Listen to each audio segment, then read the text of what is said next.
Ok. ¿Estamos todos, sí?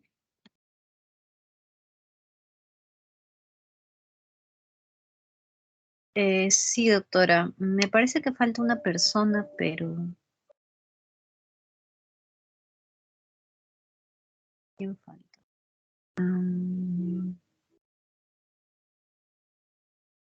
Sí falta alguien, doctora, pero solo una persona. Yo Solo creo que ya una. se va a unir. A ver, Renzo. Presente, doctora, buenas tardes. Hola. Pablo. Presente, doctora, buenas tardes. Hola. Pedro.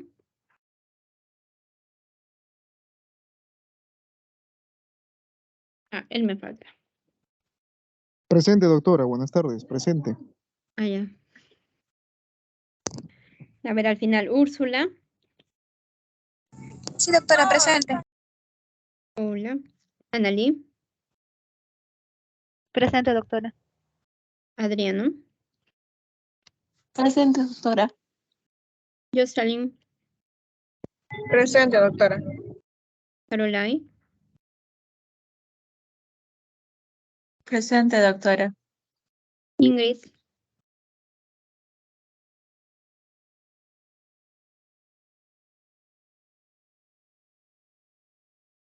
Ingrid está. Ingrid falta, doctora. Ya. Nelia presente. Stephanie Presente, doctora, buenas tardes. y Joaquín. Presente, doctora. Entonces Ingrid es la que me falta. Ya, perfecto. Pues hoy entonces vamos a hablar de aplasia medular. ¿Han leído algo de aplasia medular, chicos?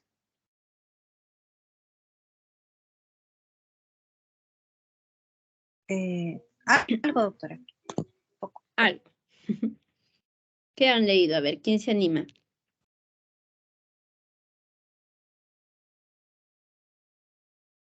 Sobre la división de adquiridas, que son las más frecuentes, y las congénitas. Ujú. Y bueno, dentro de ellas, la idiopática y las secundarias. Y bueno, el laboratorio, ¿no? Que tiene pasitopenia. Ya. Listo. Entonces vamos a hacer nosotros un poquito de desarrollo de todas esas características que nos ha hecho su, su compañero. A ver. Aplasia medular. Viendo, ¿verdad, chicos?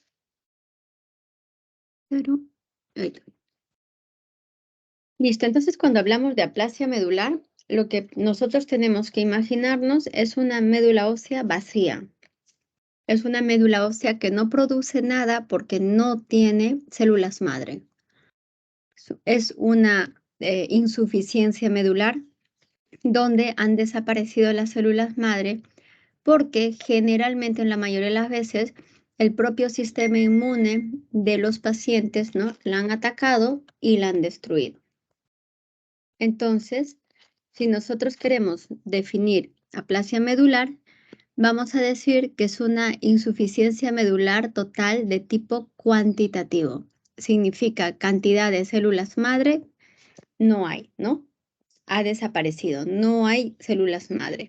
Desaparecen los progenitores o los precursores hematopoyéticos. ¿Por qué? Porque los linfocitos T del propio paciente los han destruido. Entonces, si nosotros hacemos una biopsia de médula ósea, lo que vamos a encontrar son unos pocos precursores y principalmente estas células, estos linfocitos T que han sido los causantes de la destrucción de las células madre. Si no hay células progenitoras en la médula ósea, a nivel periférico, es decir, en el hemograma, lo que nosotros vamos a tener es pancitopenia, ¿no? Todas las series van a estar disminuidas, es decir, anemia, leucopenia con neutropenia, ¿no? Y trombocitopenia. Acá, voy a poner esto hacia arriba, a ver si me deja.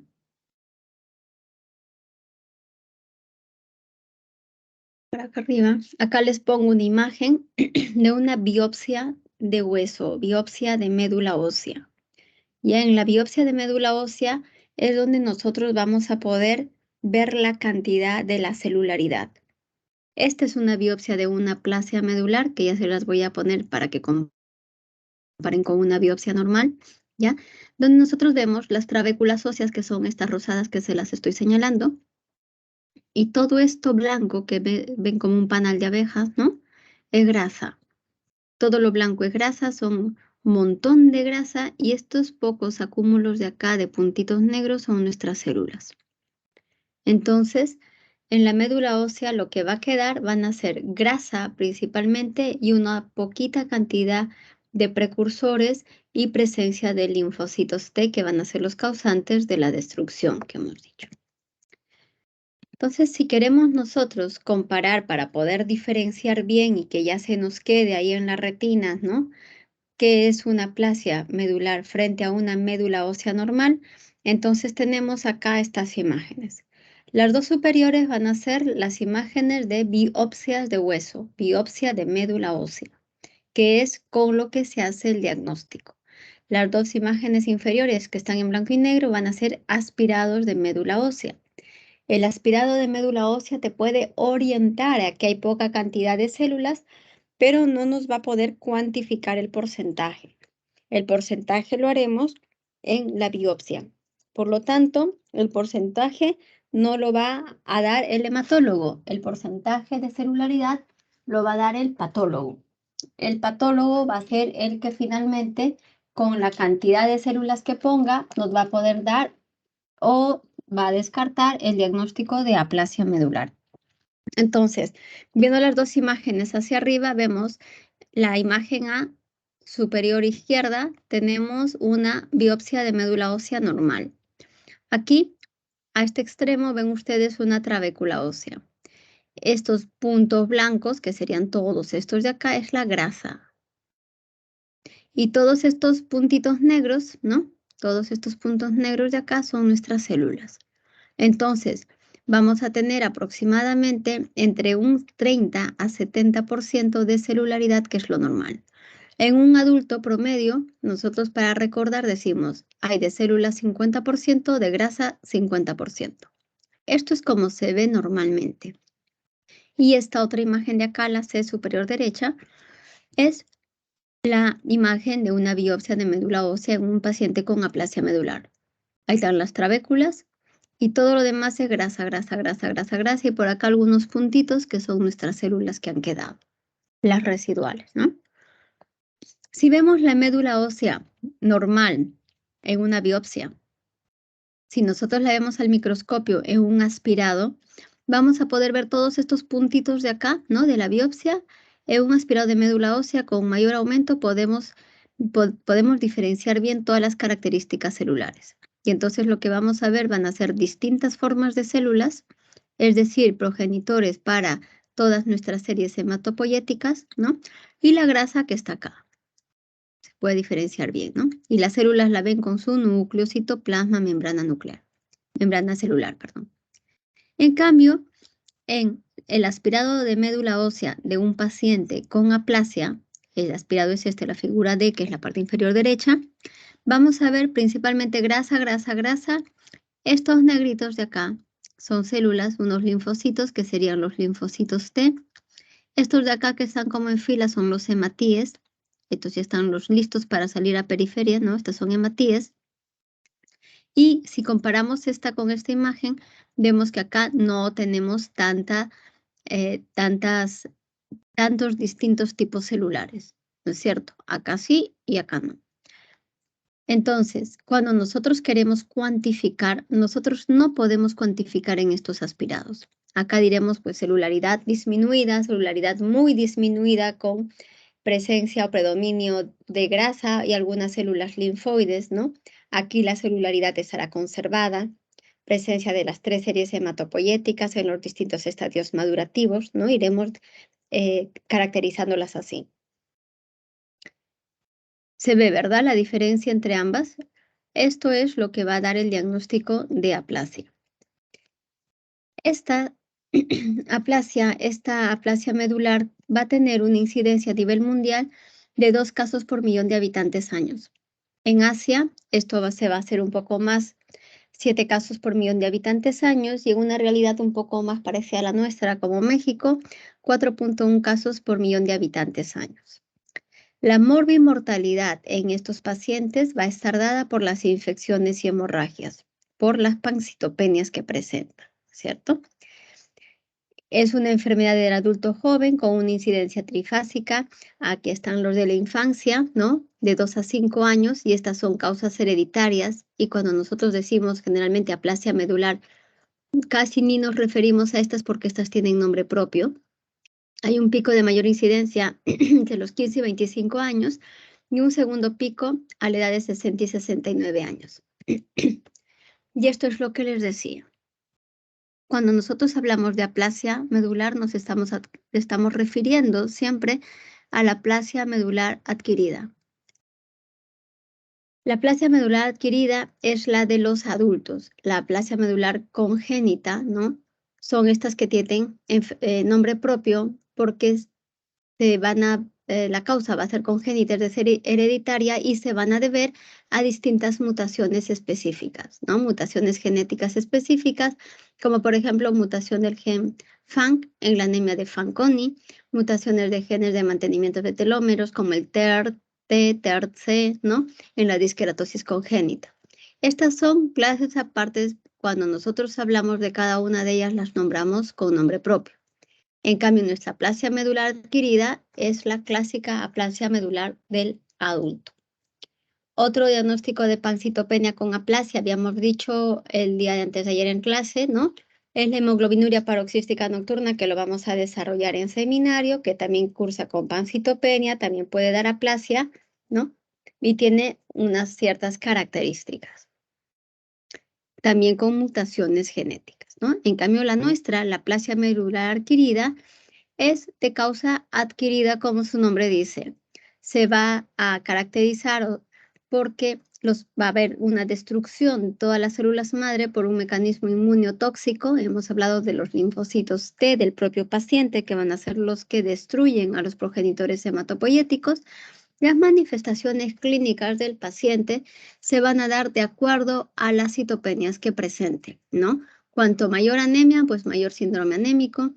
Cuanto la trombocitopenia más baja, pues mayores sangrados en diferentes lugares, ¿no? Y dependiendo también de las neutropenias, distintas infecciones a los que están en riesgo nuestros pacientes. El diagnóstico de sospecha. ¿Cómo voy a sospechar en un paciente de aplasia medular? No, es por el hemograma. En el hemograma lo que vamos a tener es pancitopenia, ¿no? Eso es lo primero que nos tiene que dirigir, ¿no? La sospecha hacia una aplasia medular. Sin embargo, vamos a ver diagnósticos diferenciales también, porque pancitopenia no es sinónimo de aplasia medular, ¿no? Pero sí va con ella, ¿no? Entonces hay que ver distintos diagnósticos diferenciales en los que vamos a ver que pueden cursar los pacientes con pancitopenia sin tener una médula ósea tan vacía de progenitores hematopoyéticos. Entonces, en nuestros pacientes con aplasia medular adquirida, si nosotros les hacemos un estudio genético, va a ser negativo a todos estos genes, al FAN, al TERT-C, al TERT-T, a la mutación de los genes PIG, ¿no? Que están acá en las hemoglobinurias, ¿no? Negativos a todos esos. Entonces, ahora sí nos dedicamos de lleno a lo que es aplasia medular adquirida o anemia aplásica adquirida, también se llama así. En la mayoría de veces es idiopática, es decir, no podemos saber por qué es que ha ocurrido. Por más de que busquemos y busquemos, no podemos encontrar la causa. Entonces queda con este fenómeno que conocemos, ¿no? De la inmunidad de los linfos T que destruyen células madre. Yo digo, buscamos y buscamos y no encontramos. ¿Qué es lo que buscamos? Pues todo a lo que puede ser secundario. ¿Puede ser secundario a qué? A medicamentos, por ejemplo. Citostáticos.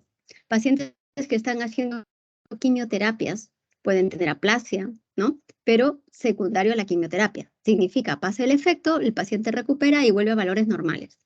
Otros medicamentos como el cloranfenicol, también los AINES pueden dar aplasia medular, las sales de oro, algunos anticomiciales, ¿no? Esto es muy idiosincrático en los pacientes. Hay virus que también pueden causar aplasia medular. Los virus de la hepatitis B, C, el Epstein-Barr virus, el parvovirus B19, el citomegalovirus, el HIV también. Entonces, todo esto en nuestros diagnósticos diferenciales debemos estudiarlo, ¿no? Solicitar toda la parte serológica para las hepatitis B, C, Epstein-Barr, citomegalo, VIH, parvovirus B19. Hay enfermedades autoinmunes también que pueden cursar con pancitopenias, ¿no? Con aplasias medulares. El lupus a la cabeza, la fasciitis eosinofílica, el timoma, ¿no? Estas también se descartan porque ustedes saben que en la reumatología nosotros tenemos criterios diagnósticos para poder diagnosticar todas estas, ¿no? Siendo redundantes. Tienen que cumplir ciertos criterios mayores, menores, entonces podemos ir descartándolas. Aparte de la clínica del paciente también es muchas veces muy característica, principalmente en lupus. Hay aplasia medular también secundaria a la gestación. Es decir, mujer que tiene este diagnóstico, durante el tiempo que esté gestando, tiene pancitopenia. Si yo le realizo un estudio de médula ósea, una biopsia, voy a encontrar esa médula ósea aplásica. Sin embargo, una vez que el bebé nace, vuelve a los valores normales. Es difícil de diagnosticar, ¿no? ¿Por qué? Porque una gestante con pancitopenia, poco se le puede hacer hasta que dé a luz, ¿no? Generalmente hacemos los estudios una vez que el bebé nazca y una vez que el bebé nace, pues todo esto está solucionado. Entonces nos encontramos, o generalmente lo sospechamos y diagnosticamos ya en el segundo embarazo, ¿no? Cuando ya vemos de qué es lo mismo que ha pasado en el primero. Yo tuve una paciente que tuvo 4 embarazos, en todos hizo aplasia, en el último, en el cuarto casi se muere, ¿no? Y siempre que le hacían pues los estudios de médula ósea estaba normal, porque siempre se los hacían una vez que ya el niño había nacido y es más, ya tenía un par de meses por lo menos, ¿no? Entonces hay aplasia medular adquirida secundaria también a gestación. Hay otros tóxicos industriales, el benceno, insecticidas que también podrían producir aplasia medular, ¿ya? Pero en la mayoría de veces es idiopático. Entonces decimos, pues los linfocitos T, sistema inmune del paciente, ha ido y ha destruido a los progenitores hematopoyéticos y me ha dejado la médula ósea llena de grasa con un poquito de acúmulo de células madre y nada más. Y estas son las imágenes que nosotros vemos. ¿Cuál es la clínica? La clínica va a ser de acuerdo a las citopenias que presenten los pacientes, de acuerdo al grado de severidad de cada una de ellas. Entonces, ¿qué vamos a tener a nivel periférico? Nuestra pancitopenia. Si tenemos una hemoglobina de 9, no tendrá las mismas características clínicas el paciente que con una hemoglobina de 7, ¿no es cierto? Si mis plaquetas son de 40.000, no es lo mismo que tener plaquetas de 2.000. ¿No? En unas hay riesgo espontáneo de sangrado, en el otro hay factores de riesgos asociados. Los recuentos de neutrófilos también, no es lo mismo tener 1.000 neutrófilos que 100 neutrófilos, ¿no? Entonces, vamos a definir pancitopenia como hemoglobina menos de 10, plaquetas menos de 50.000 y neutrófilos menos de 1.500. Pero la severidad de cada uno de estos parámetros también nos va a dar la severidad en la presentación clínica de nuestros pacientes. En cuanto a lo que es examen físico, hay un signo que nos va a orientar muchísimo y a poder diferenciar aplasia medular de otras patologías, y es la no presencia de esplenomegalia. Nuestros pacientes con aplasia medular no tienen esplenomegalia. Si yo tengo un paciente que llega a emergencia con fiebres, pancitopenia en el hemograma, ¿qué es lo que puedo sospechar primero? ¿Qué debería sospechar primero?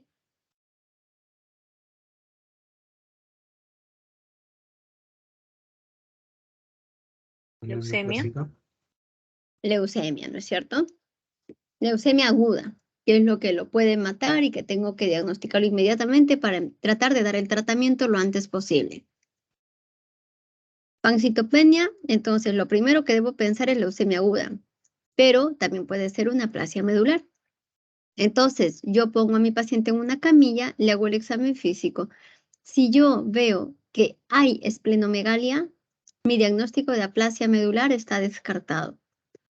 Si yo hago el examen físico, palpo abdomen y no toco el vaso, no puedo palpar vaso, todavía puede que sea, ¿no?, anemia, aunque no puedo descartar leucemia. La leucemia puede, como no puede, estar asociado a visceromegalia, ¿no es cierto? Generalmente sí, pero puede que no me descarte. Pero basta que yo tenga esplenomegalia, ahí sí que descarto aplasia medular. Entonces, aplasia es pancitopenia sin esplenomegalia. Ahora, si yo les pregunto en la parte bioquímica, hay un parámetro que me habla de proliferación celular. ¿Se acuerdan cuál es?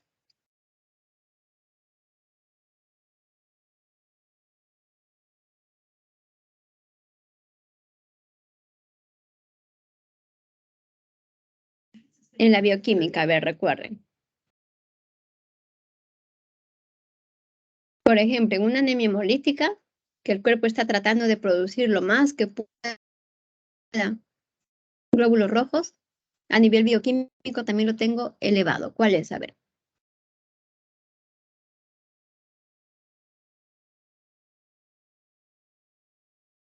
El LDH creo que era, doctora.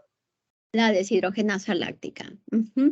Entonces, la deshidrogenasa láctica en anemia hemolítica está elevado. ¿Por qué? Porque esa médula ósea está tratando de producir al máximo esos glóbulos rojos para compensar mi hemoglobina. En una leucemia aguda, ¿cómo está la DHL?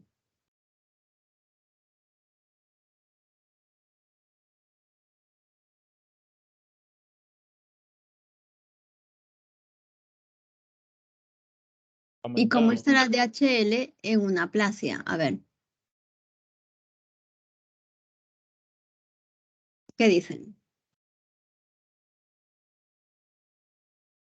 En la plaza está disminuido el HDL porque no hay destrucción de células, porque no hay Ya, células. puede estar normal o hasta disminuido, ¿no? Pero al menos normal. Aumentado no va a estar, ¿no es cierto? En una aplasia, porque no hay proliferación celular. En una leucemia aguda.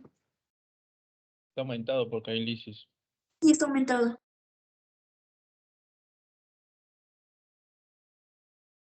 En una leucemia aguda entonces va a estar aumentado porque los blastos están que proliferan y proliferan todo el tiempo, ¿no es cierto? Maligno, pero está proliferando. Entonces ese es un parámetro que también a nivel bioquímico, ¿no?, nos puede ayudar un poquito a orientar a ver si estamos frente a una aplasia o a una leucemia. ¿Puede haber leucemia con DHL normal? Pues puede haber, quién sabe. Pero aplasia con DHL así elevado, no hay. Entonces, seguimos. Nuestro algoritmo. ¿Cómo es que vamos a sospechar qué enfermedades, miren ahí, causan pancitopenia? Si vamos de abajo hacia arriba, podemos estar pensando cuando vemos pancitopenia en leucemias, mielodisplasias, síndromes hemofagocíticos, linfomas, tuberculosis, hemoglobinuria paroxística nocturna, anemias megaloblásticas, más displasias, más leucemias y aplasia. ¿Han visto todas estas enfermedades que podríamos ir viendo o en las que tendríamos que pensar si nosotros vemos un hemograma con pancitopenia? Sin embargo, cuando nosotros tengamos esto, lo primero que tenemos que decir es, ¿esto es secundario a algo? Es decir, señor antecedentes, tengo un cáncer de tal cosa y me están dando quimioterapia. ¿Cuándo ha sido su última quimioterapia? Hace 3 días, 4 días. Si mi paciente ha recibido quimioterapia o radioterapia o algún medicamento que me pueda hacer pancitopenia, tengo mi causa y por lo tanto no tengo que estar pensando en ninguna de estas. Si mi paciente no tiene antecedentes de quimio, de radio, de nada de esto, todo esto en la anamnesis, ¿no es cierto? Para entender y siempre recordar que la anamnesis es lo más importante, ¿no?, en la historia clínica. Entonces, me fijo, ya, mi paciente no tiene antecedentes ni de quimio, ni de radio, ni de nada. Entonces, bueno, examen físico, esplenomegalia. Si mi paciente tiene esplenomegalia, ya estoy prácticamente descartando todas estas de acá. Solo si yo no palpo vaso, entonces digo, pues puede ser todas estas, dentro de ellas aplasia, ¿no? Entonces, pancitopenia sin esplenomegalia sí me puede llevar a diagnóstico de aplasia medular. ¿En qué me ayudo? Me ayudo en otros exámenes de laboratorio, ¿no es cierto? Por ejemplo, si yo veo en examen de laboratorio, veo la sangre periférica y por ahí veo blastos, veo células inmaduras, blastos, ya no es aplasia, ¿no? Va a ser leucemia. Si yo igual veo que en mi laboratorio, ¿no? Veo mi lámina periférica y veo hemólisis, veo esquistocitos, también digo hemólisis, no tiene por qué ser aplasia. Me quedan menos alternativas para ver. Si yo tengo y me he quedado con estos diagnósticos, por ejemplo, de megaloblástica, aplasia y melodisplasia, megaloblástica hago mi dosaje de B12 y si mi dosaje está bajito, tengo diagnóstico. Si mi dosaje está normal, no es esto y tengo solo dos opciones. En la mielodisplasia, la médula ósea está llenita de célula a tope, a diferencia de la aplasia. Por lo tanto, simplemente con un aspirado inclusive puedo hacer la diferenciación si veo muchas células.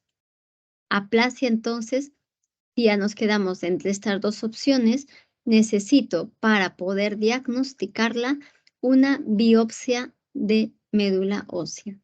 Biopsia. ¿Ya? Entonces, para bidiagnóstico de aplasia, pancitopenia, no esplenomegalia, biopsia. Biopsia de médula ósea. ¿Para qué? Para yo poder cuantificar, para yo poder ver la cantidad de células progenitoras que yo tengo en ella. No hemos dicho aspirado, ¿eh? Sino biopsia.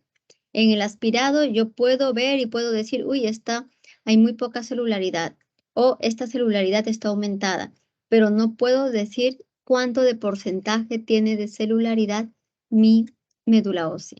Solo con la biopsia, solo con el tejido, el trocito de hueso, yo puedo decir cuánto de porcentaje de celularidad hay. Les recalco esto porque siempre que pregunto en los exámenes con qué se hace el diagnóstico, cuál es el examen fundamental para el diagnóstico de aplasia medular, me ponen aspirado de médula ósea. Y el aspirado de médula ósea no me da el diagnóstico me da la biopsia de médula ósea. ¿No? Biopsia de médula ósea. Seguimos.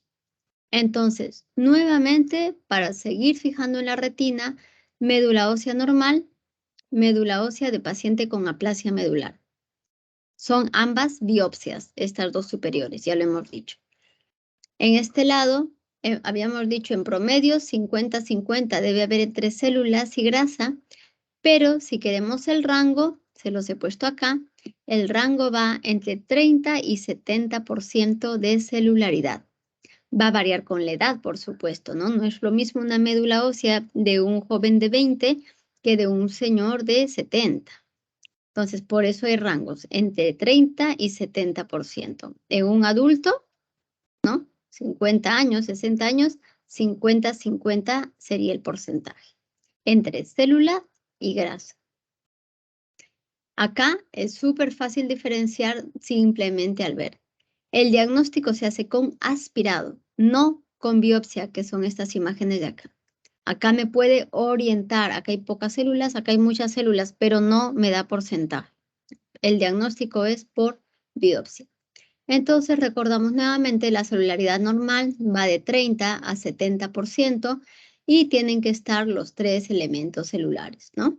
El patólogo va a mirarlo y va a hacer tinciones y va a saber que hay las tres series hematopoyéticas y nos lo va a informar. En cambio, en la aplasia medular, todo este tejido, todas estas células, ¿por qué se va a reemplazar? Por grasa. Finalmente nos queda grasa solamente y algunos elementos celulares que acá no se ven nada en la biopsia y por eso con más aumento lo tenemos en el aspirado. ¿Qué es lo que van a quedar? Van a quedar algunas células, algunos elementos celulares que en la mayoría van a ser linfocitos. ¿Cuáles? Los linfocitos T, que han sido los encargados o los culpables de la destrucción de todos los progenitores hematopoyéticos.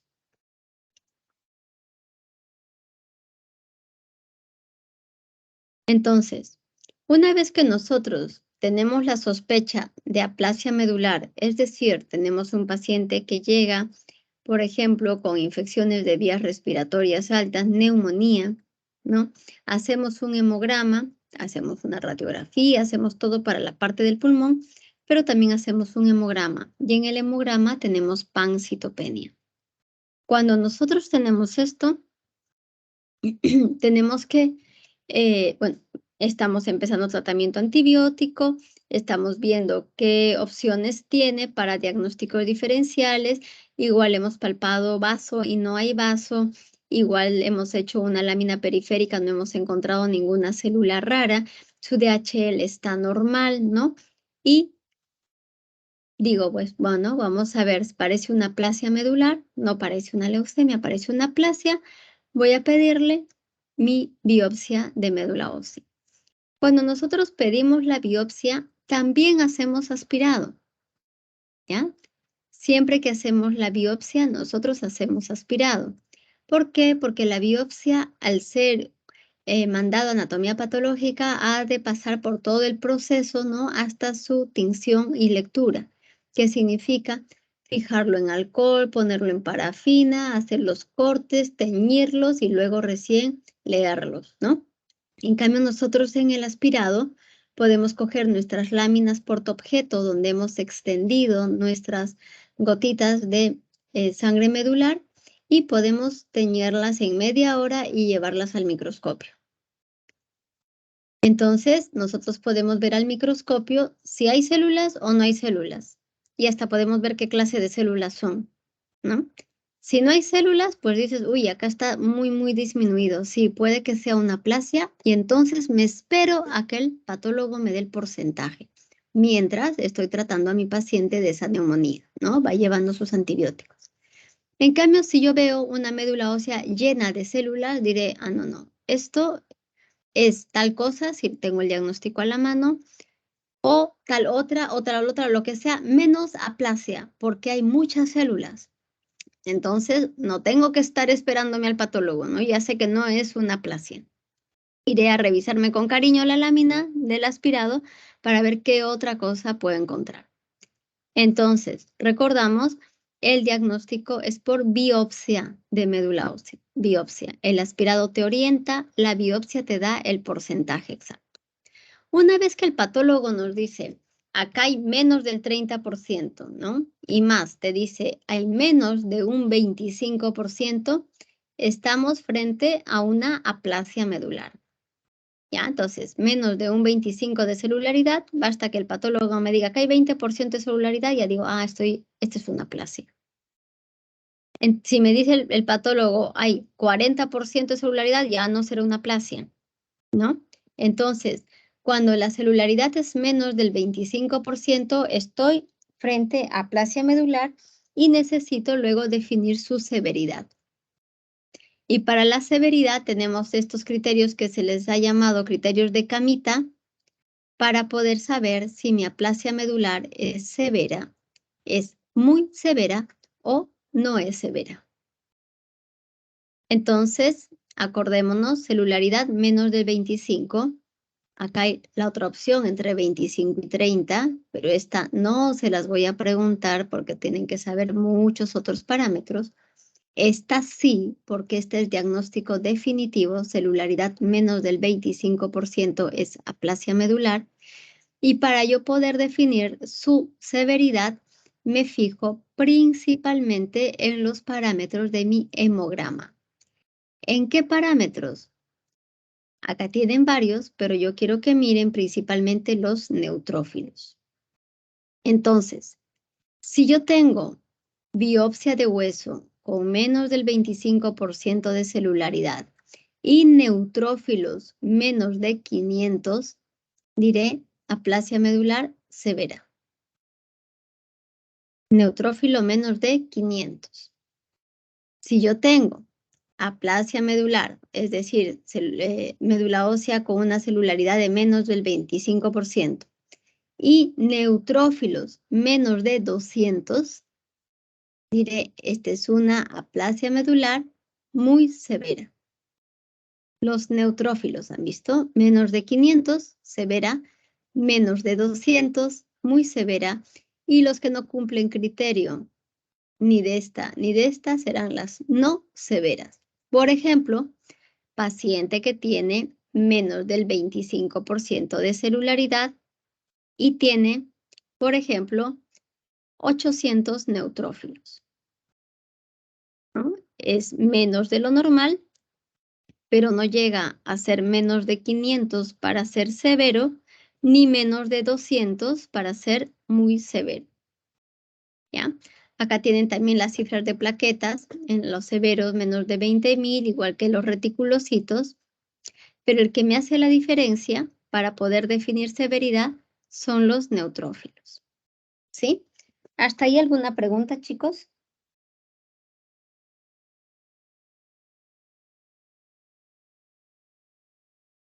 Una consulta, doctora. Dime. En el momento de la obtención del aspirado de médula ósea, ¿también se obtiene la biopsia Cuando o son nosotros procedimientos diferentes? no, son dos procedimientos en un solo momento.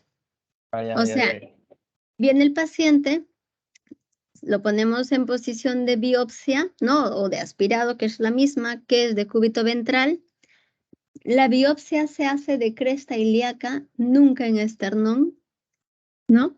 Y entonces lo primero que hacemos es, hacemos el aspirado de médula ósea con la aguja de aspirado, hacemos nuestras extensiones y procedemos a hacer la biopsia. Hacemos la biopsia del hueso con un trocar de biopsia en el que sacamos un trocito, un cilindro de hueso. Nuestro aspirado nosotros lo vamos a poner, ¿no? Un poco de la sangre medular que sacamos, colocamos en una lámina portaobjeto y la extendemos. Y en cambio, nuestro trocito de hueso va a ir a un frasquito de formol y lo mandamos a anatomía patológica para su procesamiento. ¿Sí? Sí, ok, Entonces, gracias. cada que yo hago mi biopsia, sí hago un aspirado. Pero siempre que yo hago un aspirado, para cualquier otra patología, no necesariamente tengo que hacer biopsia. La biopsia es necesaria para ciertas patologías hematológicas, no para todas. Por ejemplo, ¿han hecho clase de linfomas? No, doctora, todavía no. Todavía. No. Pues para linfomas, por ejemplo, para estadiar linfomas, para el estadiaje de linfomas, nosotros necesitamos una biopsia de médula ósea.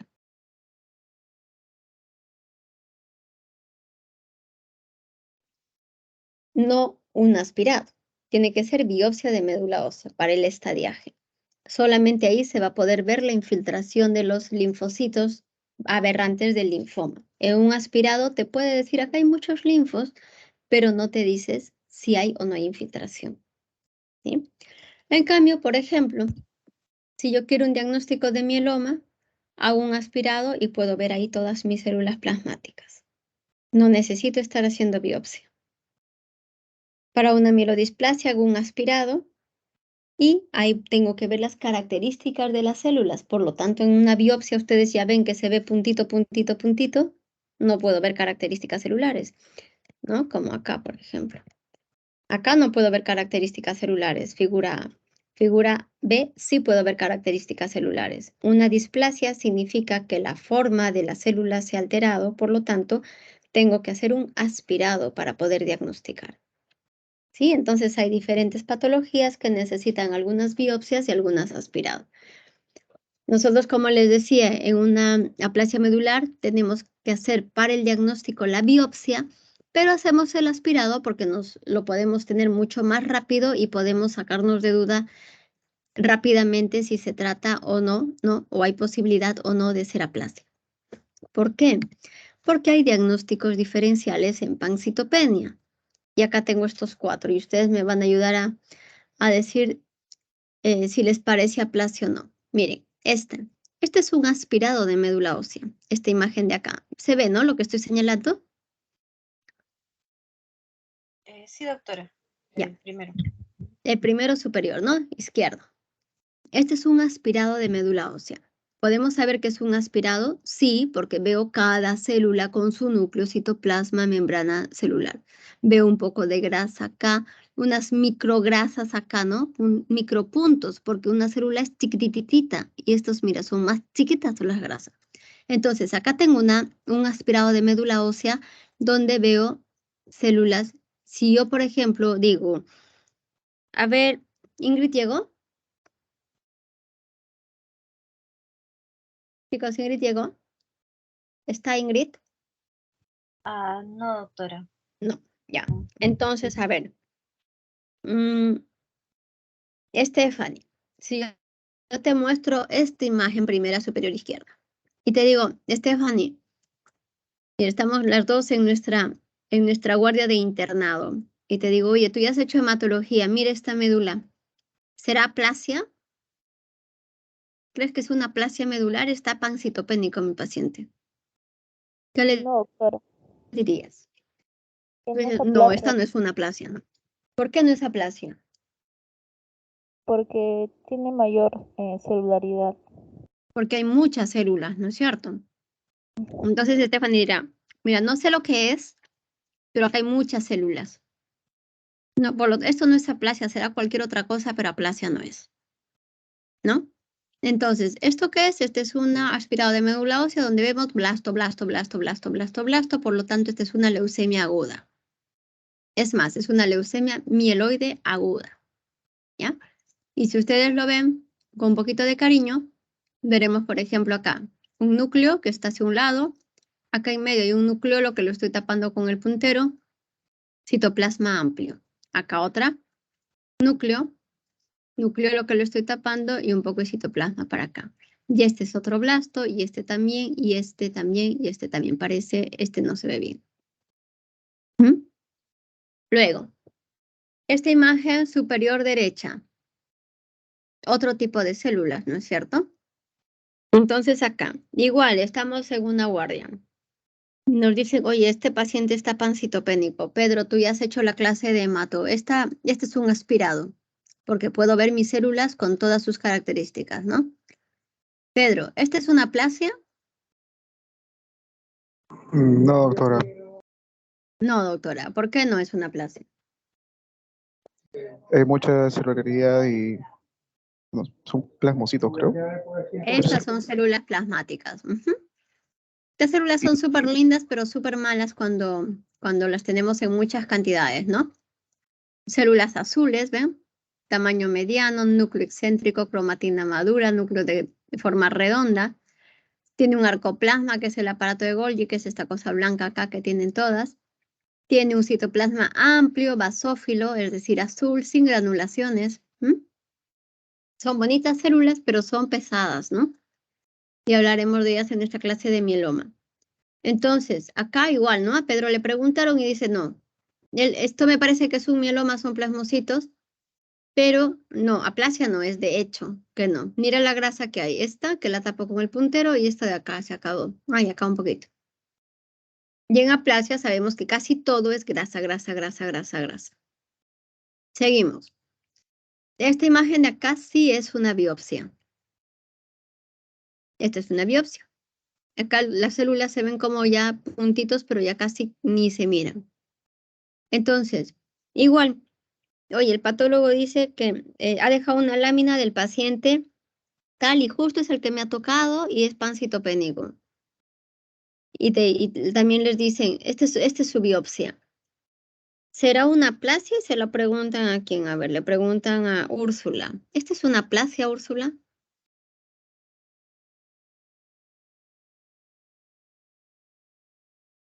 No, doctora. No, no es cierto. ¿Por qué? Veo un mayor porcentaje de células y en la aplasia pues no necesariamente hay un aumento en el porcentaje de células. Bueno, no hay un aumento en el porcentaje de celular. Y yo, por ejemplo, soy bien pesada y te digo, ¿y cómo sabes que son células? Acá yo veo nada, puntito raya, creo, nada. Parecen depósitos de colágeno, doctora. Parece como colágeno. Y en Sí. todo caso, si hubiera algo que lo diferencia más de una aplasia, ¿cuál sería? Mira, trabécula, trabécula. ¿Acá qué hay? ¿Qué es esto que estoy señalando? ¿Cuál, doctora? Ah, ya, ¿Qué es esto blanco? puede ser grasa, doctora. Esto es grasa. Lipocitos. Esto es grasa de hecho. Lo blanco es grasa, pura grasa. Y acá están las células que asumo que son los linfocitos, no puedo saberlos, ¿no? De tan alto así, de tan lejos, pero esto sí es grasa total. Acá tú ves grasa. No, doctora, no, ahí no veo Hay grasa. grasa, ¿no? Entonces, eso Proteínas. es lo que más va a diferenciarla. Y es lo que tú dices, parece colagenización de todo. Finalmente, esto es una mielofibrosis donde primero hay fibras de reticulina, que son como esas sogas donde nos hacen hacer cola muchas veces hasta en los aeropuertos, y vamos nosotros en medio, como en fila, pues igual van las células, en fila. Y luego todas esas reticulinas que se van entrecruzando se colagenizan, ¿no? Empieza a haber colágeno y es como que las fibrosa. Y esto es una mielofibrosis. Entonces tú le dices, oye, esto me parece, esto no es aplasia, de hecho que no es aplasia, pero como veo así las células que van como en fila todas, como si fuera una masa, ¿no? Un río que se mueve de un lado a otro, todas parejitas, porque están así en filas por la reticulina y luego el colágeno quedó encima. Entonces le dices, oye, fíjate en el vaso. ¿Cómo estará el vaso de esta paciente? Se van y te dice, uy, es que, no sé, palpo, me parece que está hasta la pelvis.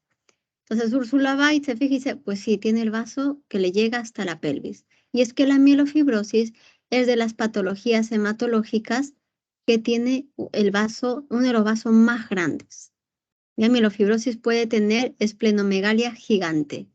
¿Y qué hemos dicho de la aplasia medular y la esplenomegalia?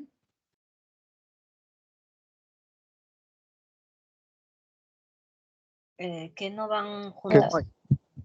No hay, ¿no es No cierto? están En una relacionadas. aplasia medular no hay esplenomegalia, ¿sí? No hay esplenomegalia en una aplasia medular, ¿ya?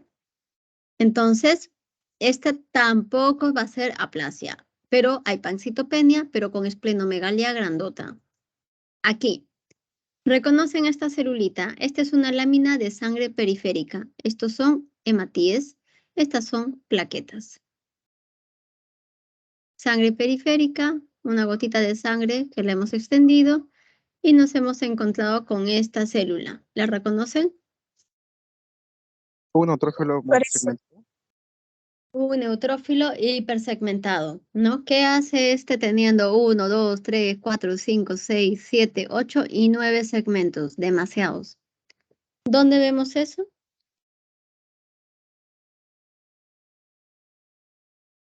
Anemia megaloblástica. Megaloblástica. Ah, pero ¿qué déficit es ese? ¿De fólico? B12. B12, ¿no es cierto? Déficit de B12. Entonces, ¿para qué les pongo esto? Una patología benigna, déficit de B12, puede producir pancitopenia, sí. Ya, no tiene que ser un cáncer, no tiene que ser nada, simplemente un déficit de B12 te puede hacer pancitopenia, sí. Tú le palpas vaso, no va a tener vaso grande, ¿no? Pero ya ves la lámina periférica. ¿Y qué me llamaría la atención en una anemia megaloblástica? A ver, que con muchos de ustedes hemos hecho terapéutica. ¿Qué me podría hacer pensar y decir, no, doctora, esto más me iría para megaloblástica?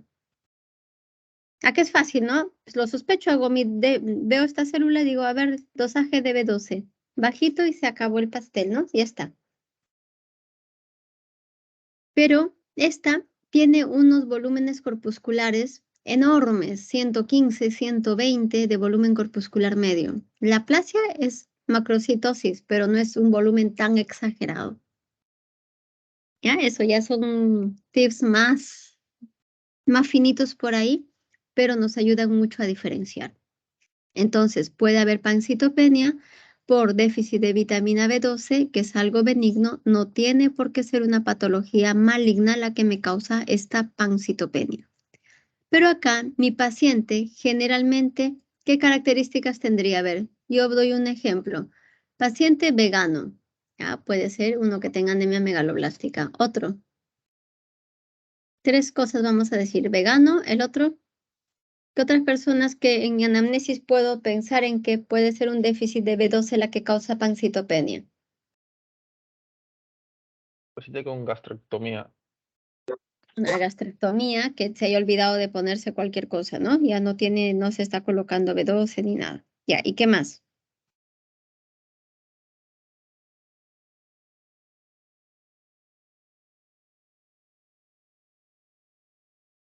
Omeprazol, que usa mucho omeprazol.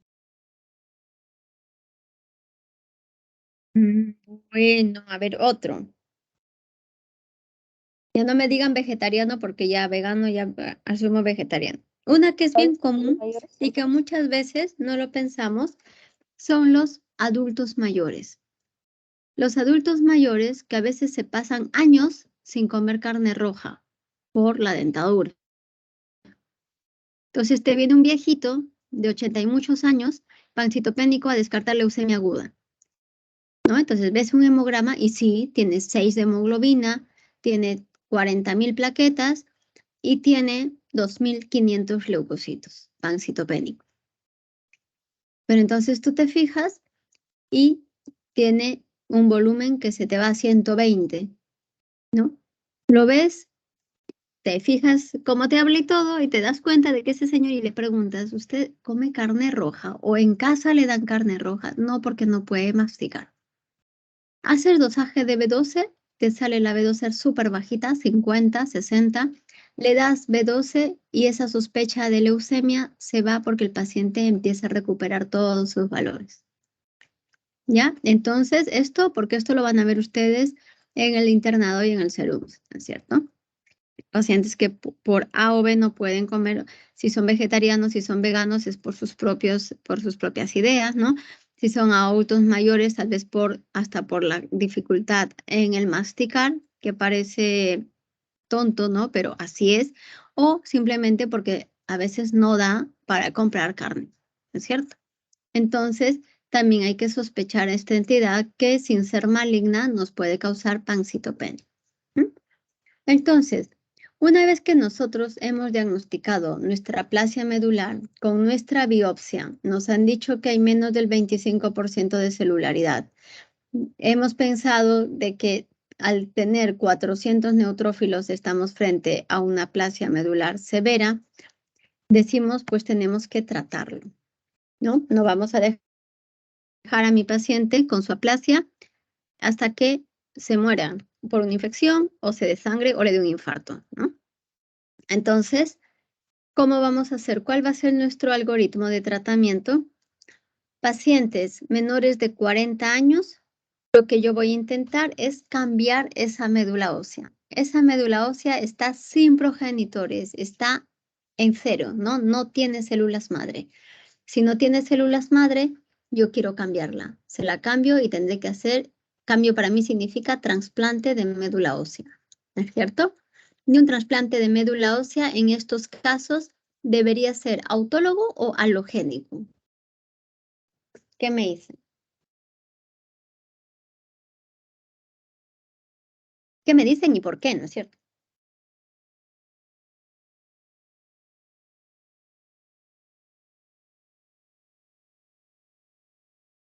Halogénica, Tendría que haber Halogénica porque la mayoría de las cosas son idiopáticas, pues. No es nada genético.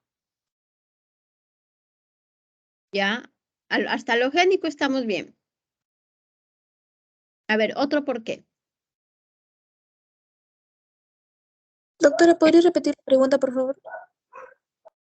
Si yo en mi paciente que tiene aplasia significa no células madre en mi médula ósea, quiero dar un tratamiento. Mi tratamiento tiene que ser tratar de que en esa médula haya células madre, ¿no es cierto? Para que empiece a producir.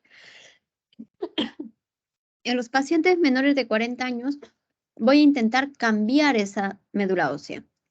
Es decir, darle una nueva médula ósea. Es decir, tengo que hacer un trasplante de médula ósea. Entonces tengo que ver, mi trasplante de médula ósea, ¿será autólogo o halogénico y por qué?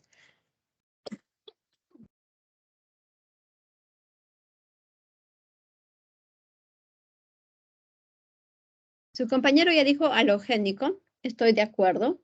¿Por qué? ¿Puede ser por la Porque- compatibilidad?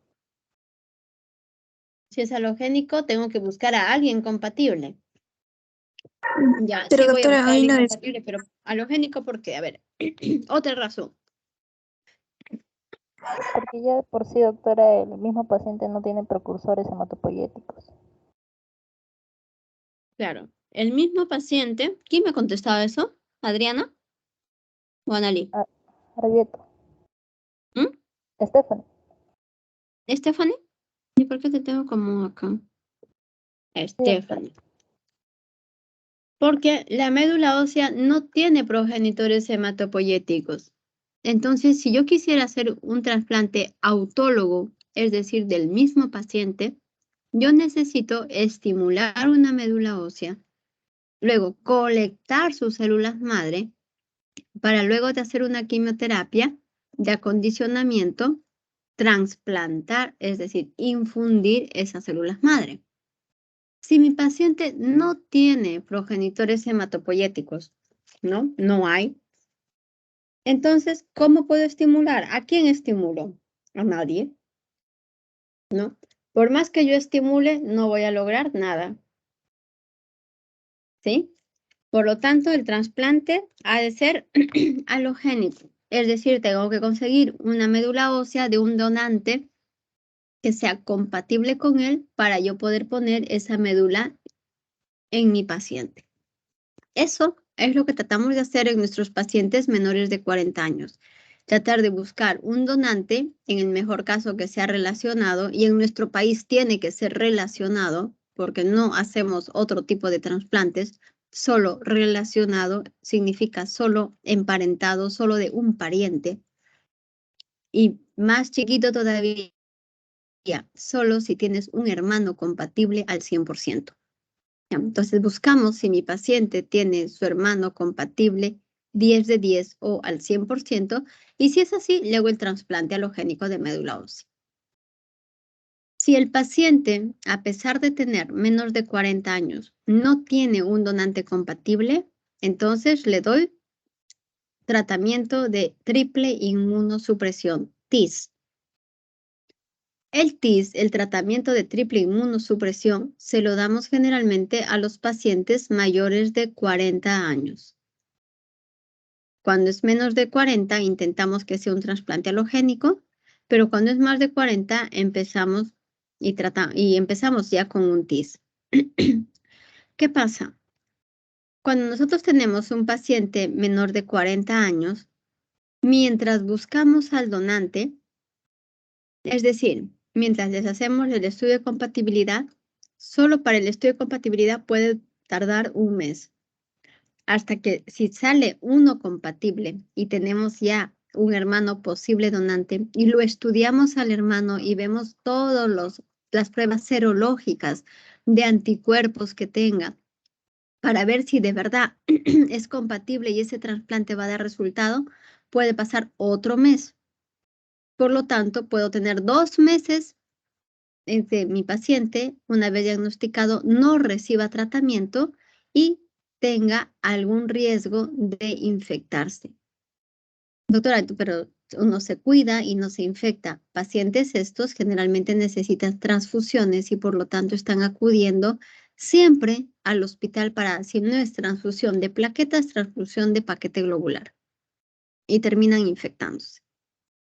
Entonces, lo que generalmente se hace acá es diagnosticas a tu paciente, intentas que salga esto, pero si no sale, estamos empezando el TIS.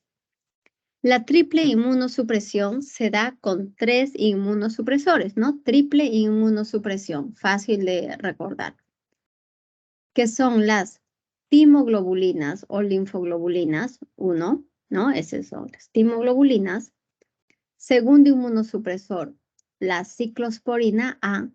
Y tercer inmunosupresor, corticoides. Esa es la triple inmunosupresión y es tan intensiva como la quimioterapia de una leucemia mieloide aguda. ¿Ya? Es súper intensivo, es decir, se le da el tratamiento al paciente hospitalizado.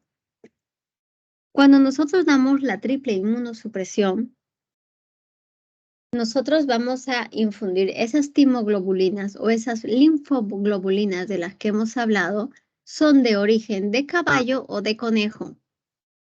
Por lo tanto, pueden hacer algún tipo de reacción a nuestro paciente y por eso nuestro paciente ha de estar hospitalizado para nosotros estar vigilando lo que se llama la enfermedad del suero. Y esto dura o suele presentarse entre los 5 o 7 días de hecho el tratamiento hasta los 14 días. Por lo tanto, generalmente nuestros pacientes están hospitalizados 14 días cuando reciben esta triple inmunosupresión, que en realidad tarda 4 o 5 días. Damos el tratamiento y después de los 10, 14 días el paciente se va de alta. Se va de alta tan pancitopénico como ingresó, recibiendo con tanta necesidad de transfusión como ingresó. La respuesta no se ve inmediatamente, sino más o menos a los 3 meses. Y de una forma total se evalúa a los 6 meses de dado el tratamiento. Por lo tanto, mi paciente se va a ir para casa tan pancitopénico necesitando soporte transfusional que con los días se va a hacer más espaciado hasta quedarse sin necesidad de transfusiones. Entonces, si mi paciente yo lo evalúo a los 3 meses y no hay respuesta, me fijo, él tiene comorbilidades, cuántos años tenía, qué otras enfermedades tiene. Si yo evalúo que puede resistir un segundo TIS, le doy una segunda triple inmunosupresión, segundo TIS. Y luego de 3 meses evalúo y veo cómo está. Si responden bien y si no, siempre estoy buscando un donante. Intentando, si ya no tuvo relacionado, ¿no? Intentando aunque sea un no relacionado, en otros países lo hacen con no relacionados o con las unidades de cordón umbilical. Si mi paciente tiene relacionado, hemos dicho trasplante, y si no es relacionado, cordón umbilical o de un no relacionado. Si hay respuesta completa a los 3 meses, simplemente hago mi seguimiento. Hasta los 6 meses evalúo la respuesta total que ha tenido y mi paciente puede volver a su vida normal con un hemograma normal. Nuevamente, como resumen, tengo paciente con anemia aplásica adquirida, AAA. ¿no? Anemia aplásica adquirida, aplasia medular adquirida, como querramos llamarlo. Hemos dicho, para el diagnóstico tengo un paciente que viene con pancitopenia, sin esplenomegalia, biopsia con menos del 25% de la celularidad en la médula ósea y podemos hacerle la citogenética, que lo hacemos de sangre medular cuando hacemos el aspira de biopsia, y la citogenética es normal, ¿es cierto? Porque cuando tiene alteraciones citogenéticas generalmente son las de la niñez, ¿no? Fanconi, disqueratosis, todo eso. Entonces tiene todo esto. Diagnostico aplasia medular adquirida y una vez que sé hasta su severidad, y para eso recordemos los criterios de Camita, menos de 500 severa, neutrófilos, menos de 200 neutrófilos muy severa, ¿no? Tengo mi diagnóstico completo, entonces digo tratamiento. Tratamiento, mi paciente tiene hermano idéntico a nivel de médula ósea. ¿Para yo poder hacer un trasplante? Sí. Muy bien, tengo mi donante hermano idéntico, hago mi trasplante de progenitores hematopoyéticos halogénicos y se acabó. Control de todo lo que es el procedimiento de trasplante halogénico hasta que la médula prenda y se ve toda la enfermedad de injerto contra huésped, pero ya todo trasplante halogénico aquí se acaba. En cambio, si mi paciente no tiene hermano idéntico, empiezo con mi triple inmunosupresión. Triple porque tengo 3 inmunosupresores, la linfo o timoglobulinas, la ciclosporina A y el corticoide que aquí hemos puesto metilprednisolona. Hago mi primer TIS, y a los 3 meses veo, ¿hay respuesta? Sí, perfecto, quedó acá. No hay respuesta, mi paciente, pasados los 3 meses, sigue dependiendo de transfusiones, puedo repetirle un segundo TIS. Si acá usé linfoglobulinas, en el segundo TIS hago timoglobulinas. Si acá usé timoglobulinas, en el segundo TIS hago linfoglobulinas, ¿no? Intentando para ver si no me respondió a uno, a ver si me responde al otro. Entonces, intento un segundo TIS. Si hay respuesta, perfecto, ahí quedó. Si no hay respuesta, sigo buscando un donante alternativo. Ya no será su hermano idéntico, pero puede ser alguien no relacionado o un familiar que no sea idéntico. ¿Para qué? Con la intención siempre de llevarlo a un trasplante halogénico para poder cambiar esa médula ósea que no está funcionando, ¿no?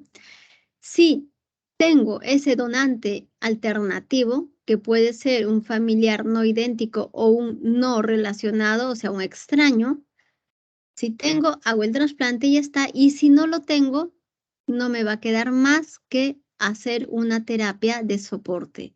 ¿Qué significa transfusiones? Transfusión de paquete globular, transfusión de plaquetas. Si mi paciente no responde igual, va a estar siempre en riesgo de infecciones oportunistas a repetición. Y si pasa esto, igual yo tengo que intentar salir de estas para llevarlo siempre a un trasplante.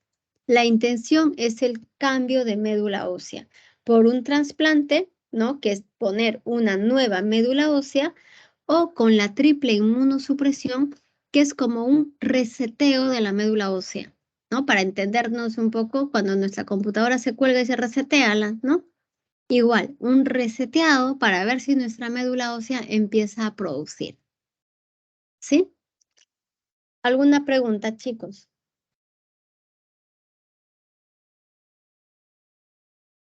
Pero una consulta, ¿el paciente que va a donar la médula ósea tiene alguna especie de tratamiento antes para producir un poco más de células o no? Claro, el paciente al que se le elige como donante, se le hace y se le estimula la médula ósea con factores estimulantes. El filgastrin usamos. Perdón. Entonces se le estimula y luego se hace la aféresis de las células madre, es decir, la colecta para luego poder infundirla a nuestro paciente.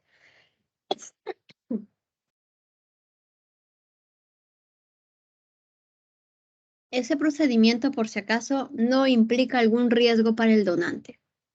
¿No? Muchas veces los familiares no quieren ser donantes, a pesar de que se les hace el estudio de compatibilidad, que es un estudio de sangre normal o de mucosa bucal, ¿ya? Una vez que salen idénticos, no quieren ser donantes, tienen miedo. Y es que piensan de que les puede dar leucemia si son donantes de sus hermanos con leucemia, les puede dar aplasia si son donantes de su hermano con aplasia. Y es que no hay ningún riesgo para el donante. Puede ser que tanto estimular médula ósea, la médula ósea empieza a producir mucho, como es un donante sano, una persona sana, empieza a producir tanto, se distiende o llena tanto el hueso que podría producir un poco de dolor óseo, pero que con un paracetamol calma y una vez que se termine de estimular también se va. Pero otra cosa no lo predispone a nada, no lo pone en riesgo de nada. Ya por eso también hay bancos de médula ósea, donde podemos anotarnos y ser posibles donantes si alguna vez alguien lo requiere. ¿Alguna otra pregunta, chicos?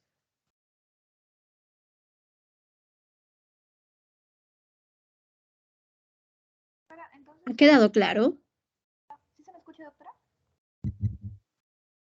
Úrsula, no te escucho. ¿Ahora se me escucha, doctora? Ahora un poco sí. Doctora, entonces es necesario, está indicado que sea el hermano idéntico si es un hermano, pues no gemelar, ¿no? Está contraindicado. ¿Cómo? ¿Es necesario que sea un hermano idéntico? Sí, ¿qué más?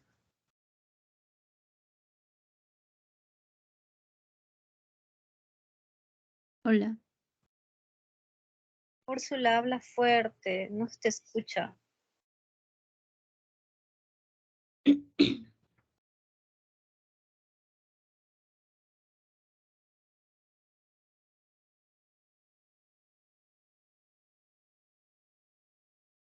Y no escribe porque se nota lo que escribes, pero no se te escucha nada.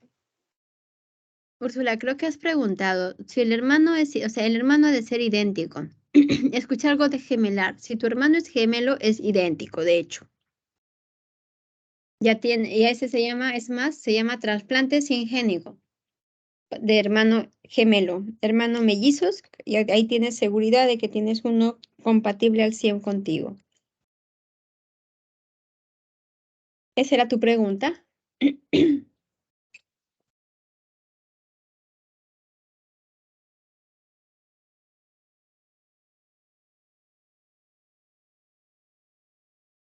No puedo verlo. Si está escribiendo, no, a ver. El chat.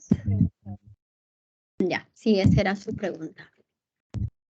¿Alguna otra pregunta, chicos?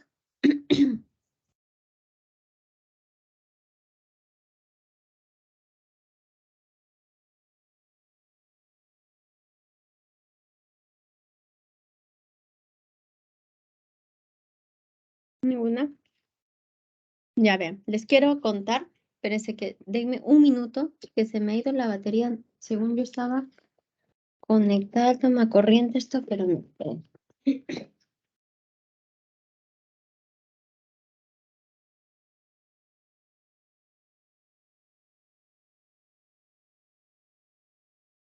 Ya, ahora sí. Ya. Les quería contar por qué que tuve ayer que suspender la clase, ¿ya? Y es justo por una paciente con una anemia hemolítica autoinmune. Una chica de 38 años que en 2, 3 días empezó ni siquiera a sentirse cansada ni nada, sino que ella trabaja en un colegio, en la tienda escolar, y se le acerca una mamá, una profesora, y le dice que la nota media, que le dice que te sientes mal, tienes los ojos un poco amarillos. Y él le dice, no, que yo estoy bien. No, que ¿no te has notado que tienes tus ojos amarillos? Bueno, ella terminó de trabajar, se fue a su casa, hizo sus cosas en casa, tiene una hijita, todo arregló todo, y la verdad se quedó dormida, y al día siguiente dice, uy, me dijo que la Miss me dijo que tenía los ojos amarillos, se fija bien, y sí que tenía los ojos amarillos. Entonces se va al centro médico que está por casa, lo ve un colega nuestro, un médico general, y le dice, uy, uy, uy, tienes hepatitis. Entonces, hepatitis, le pide sus pruebas para la hepatitis y dentro de ellas le pide un hemograma. Y cuando le pide el hemograma, la llaman rápidamente porque en los resultados el laboratorio le saltó una alarma y tenía 5 de hemoglobina. Tiene 5 de hemoglobina y ella dice, pero ¿cómo voy a tener 5 si yo me siento bien? No estoy ni cansada ni agitada, no tengo sueño, yo estoy haciendo mi vida normal. Entonces va, le lleva el resultado al médico y la médico le dice, ay no, a ti te está faltando hierro. No, esto es por falta de vitamina B12. Esto es por falta de vitamina B12 porque vio un volumen corpuscular alto, ¿no? Entonces dijo, falta de vitamina B12 y le puso vitamina B12 y además le puso hierro a la avena. Y le dio su ácido fólico también. Y entonces le dice, pero ¿sabes qué? Mañana mejor vienes vamos a ponerte primero todo endovenoso y ya luego te voy a hacer tus controles ambulatorios. Ya. Ella al día siguiente agarra y dice, no, mejor me voy. Este era un médico particular, médico general particular, se fue a su posta recién. En la posta ven y le dicen, no, tienes que irte a un hematólogo. Y así es como termina con nosotros en hematología. Cuando llega hematología, nosotros vemos, cuando llega a su posta ya no tenía 5 de hemoglobina, tenía 3 de hemoglobina. Y así nos la pasaron con 3 de hemoglobina y cuando nosotros la recibimos ya tenía 2.8 de hemoglobina. Ya se le hizo todas las pruebas porque encontramos bilirrubinas elevadas a predominio indirecto, hemoglobina disminuida, DHL para arriba, ¿no? Ya le hemos pedido todos sus serológicos, todos los inmunológicos también. La tenemos sin que se mueva, ¿no? Porque con 2.8 le salió el CUMS positivo 4 cruces, pero le salieron anticuerpos calientes, aunque les parece que también alguno, tal vez, quizá, así nos dijeron, podía ser por anticuerpos fríos, ¿no? La cosa es que le buscaron, la chica para suerte de ella, para súper suerte de ella, encima es RH negativa. RH negativo. Entonces cada vez nos lo pone más negro, ¿no? No hay unidades en banco de sangre. Le han buscado, le han estudiado todas las unidades para ver cuál tenía el fenotipo eritrocitario, ¿no? Más compatible con el de ella, y el más compatible marcaba 4 cruces de incompatibilidad. Por lo tanto, llaman y dicen, paciente, ¿no? 2.8 gramos decilitros de hemoglobina, doctora, ¿le transfundimos? No le transfundimos, ¿no? Ya, por supuesto, estaba en la UCI, le dejamos puesto una cánula de alto flujo, esa que se usaban en COVID, para que el aire, como dijeron que puede ser también anticuerpos fríos, para que el aire le entre calientito, ¿no? Con esas maquinitas entra un poco tibio el aire. Estaba tranquila. Frecuencia cardíaca lo tenía en 99, yo pensé que lo iba a encontrar en 130, ¿no? Frecuencia respiratoria con esa cánula iba en 16. Yo también pensé que lo iba a encontrar hiperventilando, pero no. Y de verdad la chica parecía lo más estable posible. 115/70 de presión. Lo único que pitaba la máquina en la UCI era por la temperatura corporal, que estaba en 35, y pitaba cuando llegaba a 34,9, ¿no?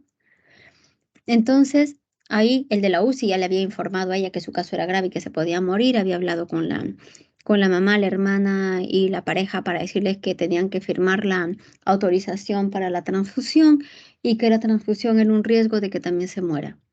O sea, cuando yo llego, todo esto por teléfono, ¿no? Hace esto, haz lo otro, pide aquello, pide esto, mientras yo llego, que salgan los resultados. Cuando yo llego me encuentro llanto por todas partes, ¿no? La familia y la paciente, todos.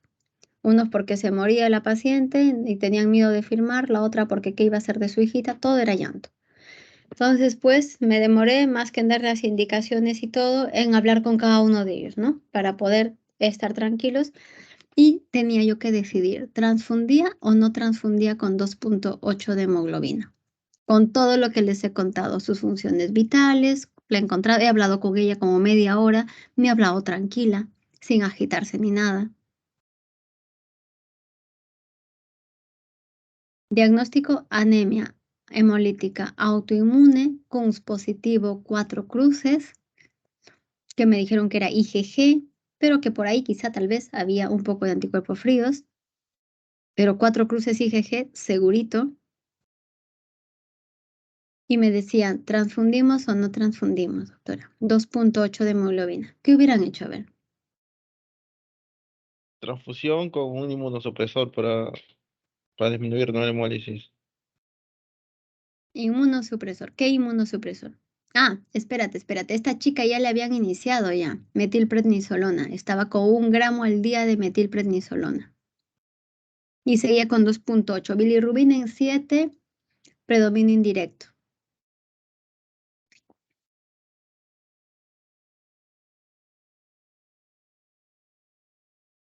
Y acuérdense que ese paquete globular tenía 4 cruces de incompatibilidad.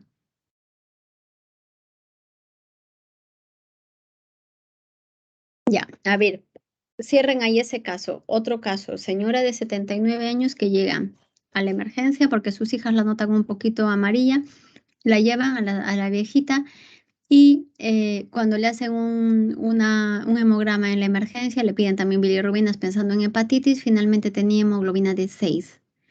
6 bilirrubinas elevadas a predominio indirecto, piensan en una anemia hemolítica, pero con 6 de hemoglobina le transfunden, control a las 6 horas y tenía 5.4. Se preocupan, igual llaman a bancos de sangre, igual les dijeron que era la sangre compatible, igual le vuelven a transfundir y estaba con 4.9. Igual en banco de sangre les habían dicho, sí, es cosa, le pueden transfundir, sí hay una compatibilidad que está buena. Puede ser una anemia hemolítica, era también anemia hemolítica autoinmune, CUMS directo positivo, pero en banco le encontraron sangre, entre comillas, compatible. Sin embargo, post transfusiones me bajaba hemoglobina. A esta señora la tuvimos hasta en 4, 3.9 y de ahí empezó a subir luego. Pero ya con todo el tratamiento y con la paciencia y con todo, ¿no? Pero así fue post transfusiones en una anemia hemolítica autoinmune, a pesar de que en banco le encontraron un paquete supuestamente compatible. Volvamos al caso que teníamos. Esta era una señora de 78 años, creo. Ya, ahora, volvemos acá al caso de la de 38. 2.8 de hemoglobina. Paquete, tengo 2 paquetes en banco de sangre, los 2 4 cruces incompatibles. Doctora, creo que en ese caso no sería lo más ideal, adecuado transfundir, ¿no? Yo haría eso porque corro más riesgos de reacciones adversas, entre otras cosas, y también las funciones vitales estaban normales, creo, ¿no? No había mucha alteración, según nos mencionó también, ¿no? Su presión o su frecuencia, no sé. Solo lo de la anemia, ¿no? Y como dijo, ¿no? Que corre el riesgo de que pueda bajarle más, ¿no? La hemoglobina. Bueno, eso es lo que yo pensaría. Doctora, yo tampoco transfundiría, porque cuando no está indicado una transfusión sería una contraindicación en la paciente, y más cuando no hay compatibilidad. Mire, ya. Cuando yo llegué y me dijeron tiene 2.8 de hemoglobina, cuando me llamaron y me dijeron tiene 2.8 de hemoglobina, y yo dije, ¿y ya transfundieron? ¿Qué esperan para transfundir? Le da un infarto, ¿no? De una vez transfundan, ¿qué esperan? Llamo a banco de sangre y cuando ya llego, llamo a banco de sangre y banco de sangre me dice, hemos estudiado todos los paquetes globulares que tenemos, es una RH negativa, y los 4 que hemos encontrado, los mejores para ella, son 4 cruces incompatibles. Entonces dije, no, a buena hora que no le transfundieron hasta que yo llegué, ¿no? Porque yo, de inicio, claro, 2.8, transfúndele, que espera, se infarta. Te dice anemia hemolítica autoinmune, con su CUMS ahí por los cielos, y encima te dicen los paquetes globulares, los mejorcitos que son para ella, son incompatibles 4 cruces, y está mi paciente, como Joaquín lo dice, ¿no? Funciones vitales estables, ni siquiera estaba taquicárdica, está tranquila. Entonces, paciencia, tranquilidad, ya. ¿Qué le tendría que estar dando? Ya está con su pulsor de metilprednisolona, ¿no? Para tratar de bajar esa inmunidad que tiene. ¿Y qué más le estoy dando? Para que produzca. Hierro. Inmunosupresor. Hierro. Fólico. Ácido fólico. Ácido fólico. Hierro siempre y cuando estuviera sangrando. Acuérdense, anemia ferropénica, sinónimo, para que recuerden, no es lo único, hemorragias, sangrados. Anemia que destruye glóbulos rojos, lisis, ácido fólico. ¿Ya? Entonces, ella recibe a tope ácido fólico. Sus reticulocitos estaban por los cielos. Daba ganas, en esos momentos te dan ganas de ponerle fólico, B12, ¿no? Todo lo que eritropoyetinas. Hierro no gusta tanto colocar cuando no es necesario, porque acuérdense que el hierro que no se utiliza se acumula. Se acumula como si fuera depósito de metal en los órganos y los daña. Entonces el hierro es súper bueno, no solo para la producción de hemoglobina, pero ha de estar en un cierto nivel para que no nos haga daño. ¿Ya? Entonces le hemos puesto a tope su fólico, está recibiendo B12, eritropoyetinas no le hemos puesto porque como tiene unos reticulocitos súper altos, dijimos a ver si empieza ya, ¿no? No necesito que el riñón siga estimulándose más ni nada, estamos ahí bien. Hoy día los resultados me han dado igual 2.8 de hemoglobina, las bilirrubinas ya en 5, que dices, bueno, hay una leve esperanza, ¿no? Parece que empieza a estancar o parar la hemólisis y pues es un to be continued, ¿no? O sea, continuará. No sé cómo va a estar esta chica, ya les iré contando en la clase de mieloma cómo va evolucionando. De momento está recibiendo sus 3 días de pulso de metilprednisolona. A ella no le voy a dar prednisona, se demora mucho, ¿no? Entonces 1 gramo de metilprednisolona endovenoso. y estará terminando ya su tercer día, está con ácido fólico, va unido con el B12, con la B12 porque endovenoso se llama vitacose y van juntos, ¿no? Por lo tanto está recibiendo los dos. Las bilirrubinas ya les dije que han bajado al menos 2 puntitos. Su DHL le pedí para hoy, no estaba cuando vi los resultados, ¿no? Pero no le habían pedido al inicio para comparar. A partir de ahora sí ya compararemos. La aptoglobina estaba en 0, ¿no? Y ya veremos cómo va aumentando luego. Ya les contaré en la siguiente clase. Pero para recordar que las hemoglobinas se nos pueden ir de 14 a 7. En este caso, ¿cuánto habrá tenido la chica? De 10 a 5 y luego terminó en 2.8. Solo se va así de exagerado, de brutal, se cae la hemoglobina cuando tienes una hemorragia importante. Por ejemplo, invento, te caes, te fracturas la pierna y malogras una de ahí tu femoral y se sale la sangre a tope y te baja la hemoglobina como loco, ¿no? En unas hemorragias fuertes o en una hemólisis como esta. Hemólisis autoinmunes. Anemias hemolíticas autoinmunes o hemorragias así fuertes son las que te hacen bajar hemoglobina de un ratito a otro en muchísimos puntos. Todas las demás generalmente son crónicas y van bajando de a poquitos. ¿Ya? Entonces, listo. Con eso creo que terminamos hoy día y ya la siguiente clase la tendríamos el viernes. ¿Sí? Mieloma múltiple. Y ya me preguntan qué pasó con esta chica para seguir contándoles en qué terminó la anemia hemolítica autoinmune. Gracias. Para el día viernes, entonces. El viernes está bien, sí. Mañana es que tengo consulta hasta las 8. Saldré 8:30 seguramente la noche. Y entonces está el bien. viernes. ¿Ya? El viernes, porque mañana tenemos terapeuta. Ah, ya. Perfecto, entonces. El viernes podemos tener clase. Si quieren, depende de sus horarios, puede ser en la mañana, plan 11, o en la tarde, plan 3, 4 de la tarde. Ustedes me confirman, ¿ya? Ya, doctora. Gracias. Listo, chicos. Descansen entonces hasta el viernes. Gracias, doctora. Hasta el viernes.